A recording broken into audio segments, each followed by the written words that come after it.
And ഏത് ആക്ടറിൻ്റെ കൂടെയും പിടിച്ചു വെക്കാൻ ധ്യാനം പറ്റും. Because Dhyan actually വേഴ്സറ്റൈലാണ്.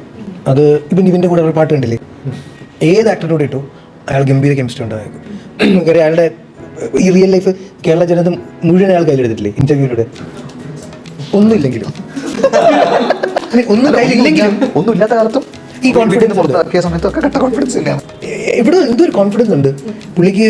എഴുതി സിനിമ ഡയറക്റ്റ് ചെയ്യാൻ പറ്റുമെന്നറിയാം, ഇല്ലെങ്കിൽ കഥ സ്ക്രിപ്റ്റ് എഴുതി പറ്റുമെന്നറിയാം. ഒന്നും പറ്റില്ലെങ്കിൽ പുള്ളി ഇവനെ പിടിച്ച് ഡയറക്ടറാക്കി അതിലവിടെ ഇന്റർവ്യൂ എടുത്ത് ഞാൻ പറയട്ടെ, ഇന്ന് വരെയും കേരളത്തിലെ സിനിമ ചരിത്രത്തിൽ ഭാഗമായ ഒരാൾ ഒരു പബ്ലിക് ഇവന്റിൽ നിങ്ങളൊക്കെ എന്നെ സ്നേഹിച്ചത് എൻ്റെ സിനിമ കണ്ടിട്ടല്ല, എനിക്കറിയാം എൻ്റെ ഇന്റർവ്യൂ മാത്രമാണ്. അതുകൊണ്ട് നാളെ നല്ല സിനിമ ചെയ്യണമെന്ന് നിങ്ങൾ ആഗ്രഹിക്കുന്നത് വാശി പിടിക്കരുത്.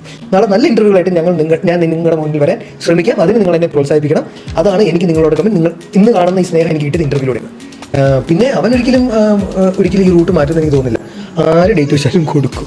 വളരെ വിശാല മനസ്കനാണ്.